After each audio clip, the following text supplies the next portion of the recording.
Astro tips Sanjay Shastri জ্যোতিষ চ্যানেলে আমার প্রত্যেকটা দর্শক বন্ধুদেরকে আন্তরিকভাবে শুভেচ্ছা ও ভালোবাসা জানিয়ে আজকের জ্যোতিষ অনুষ্ঠান দর্শক বন্ধু আপনাদের উদ্দেশ্যে আমি শুরু করছি। তো যারা যারা এই মুহূর্তে আমার ভিডিওটি দেখছেন তাদেরকে আমি অনুরোধ করব যে আপনারা অবশ্যই আমার এই চ্যানেলটি সাবস্ক্রাইব করতে ভুলবেন না দর্শক বন্ধু, কারণ সাবস্ক্রাইব করলে কিন্তু আমার জ্যোতিষ সংক্রান্ত বিভিন্ন রকম ভিডিও কিন্তু আপনাদের কাছে কিন্তু অনায়াসে পৌঁছাবে, আর শেয়ার অবশ্যই করবেন। তো আজকে কিসের ওপরে ভিডিওটি করব? আজকে করব জীবনে কোনো কাজে কি আপনি সফলতা পাচ্ছেন না? দেখুন তাহলে ভিডিওটি, মানে জীবনে আপনি কোনো কাজেই সফলতা পাচ্ছেন না, যে কোনো কাজে যাচ্ছেন নিরাশ হয়ে চলে আসছেন, কোনো কাজে আপনি সফলতা পাচ্ছেন না। কেন পাচ্ছেন না, কিসের জন্য পাচ্ছেন না, আজকের আমার অনুষ্ঠানটি করা উদ্দেশ্য হচ্ছে এই। তো দেখুন দর্শক বন্ধু, এখানে আমি হাতের ফটো অঙ্কন করেছি, হাতের ফটো। তো জীবনে সফলতা না পাওয়ার দর্শক বন্ধু হাজার হাজার কানেকশান আছে, কিন্তু হাজার হাজার কানেকশান নিয়ে আমি যদি আলোচনা করতে যাই তো সারা রাত লেগে যাবে আপনার প্রেডিকশান করতে, মানে এই হাতের প্রেডিকশান করে বিচার করে বলতে। তো মেন কয়েকটা কানেকশান আমি আলোচনা করছি। জীবনে সফলতা মানুষ পায় না যদি এই রাহু বাবা যদি কারো যদি বিরাট মাত্রা যদি খারাপ থাকে, তাহলে যেই মানুষটি জীবনে সফলতা পায় না সহজে। কারোর ধরুন শনি প্রচণ্ড পরিমাণে কিন্তু খারাপ রয়েছে, তার সঙ্গে শনির সঙ্গে এই শনির দিকে যে ভাগ্যরেখা গেছে, সেই ভাগ্যরেখা এরকম একাধিকবার কাটাকুটি আছে, তাহলেও কিন্তু সেই মানুষটা কিন্তু জীবনে কিন্তু সফলতা পায় না।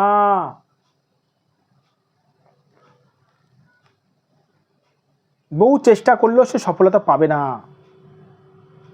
কারোর ধরনের বৃহস্পতি যদি খারাপ থাকে তাহলেও সে কিন্তু সফলতা পায় না।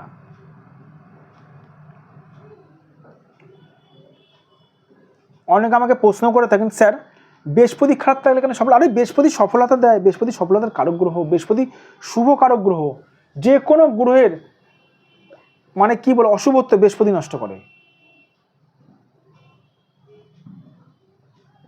আমাদের সৌরজগতের মধ্যে বৃহস্পতি যে পাওয়ারফুল গ্রহ, মানে সৌরজগতের মধ্যে বড় গ্রহ বৃহস্পতি।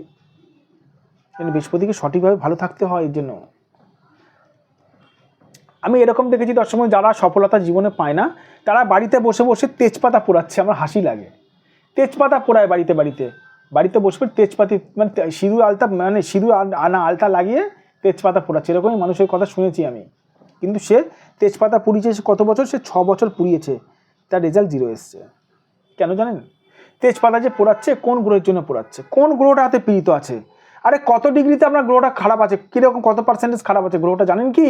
জানি না স্যার।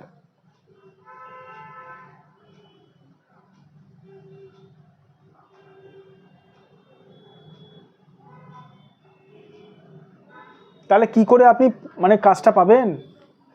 আগে দেখতে হবে কতটা পরিমাণে খারাপ রয়েছে। আপনার জ্বর হয়েছে, আপনি পেট ব্যথার ওষুধ খাচ্ছেন, কমবে না। আগে দেখতে হবে জ্বরটা কত আপনার টেম্পারেচারে জ্বর হয়েছে, সেই হিসাবে তো ওষুধটা খেতে হবে। এর জন্য সঠিকভাবে ডাক্তার দেখাতে হয়। এর জন্য দর্শক বন্ধু সঠিক জ্যোতিষকে দিয়ে বিচার করাতে হয়।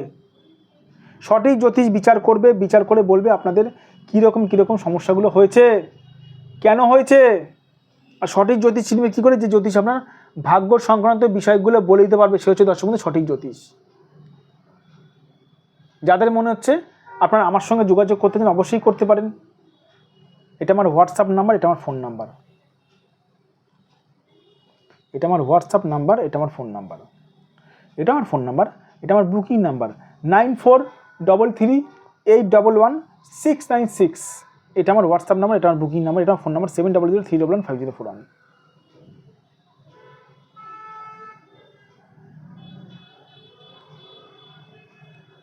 সঠিক জ্যোতিষী দর্শক বন্ধু হতে গেলে লাল হলুদ কোনো জামাকাপড় মানে যারা পরে থাকে, আমি তাদেরকে আমি কখনো ছোট করব না, কিন্তু লাল জামাকাপড় পরে থাকলে, কপালে পাগড়ি বেঁধে থাকলে সঠিক জ্যোতিষ হয় না।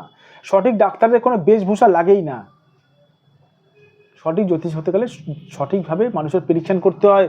যে জ্যোতিষ বলে দিতে হবে আপনার ভাগ্য সংগত বিষয়গুলো, সে হচ্ছে দর্শক বন্ধু সঠিক জ্যোতিষ। আমার কাছে যারা বুকিং করে, আমার কাছে যারা আসে, তাদেরকে কিছু বলতে হয় না, আমি বলে দিই দর্শক বন্ধু তাদের কী সমস্যা চলছে, তাদের কী সমস্যা আছে। এটা হচ্ছে সঠিক জ্যোতিষীর প্রমাণ। যাদের মনে হচ্ছে আপনারা আমার সঙ্গে যোগাযোগ করতে পারেন। আর যারা দূর দূরান্ত থেকে আমার মানে বুকিং মানে আপনারা আমার প্রোগ্রামটি দেখছেন, তারা অবশ্যই আমার কাছে বুকিং যদি মনে হয় বুকিং অবশ্যই করতে পারেন। মুম্বাই, দিল্লি, ব্যাঙ্গালোর থেকে যারা আমার প্রোগ্রাম দেখছেন, যারা আমার চেম্বারে আসতে পারছেন না, তারা অবশ্যই আমার সঙ্গে যোগাযোগ করতে পারেন। অনলাইন বুকিংয়ের মাধ্যমে নিজেদের হাতের ফটো পরিষ্কারভাবে পাঠিয়েও আমার কাছে বিচার করাতে পারেন। ভালো থাকবেন দর্শক, সুস্থ থাকবেন। আবার আমি চলে আসবো নতুন একটি প্রোগ্রাম নিয়ে।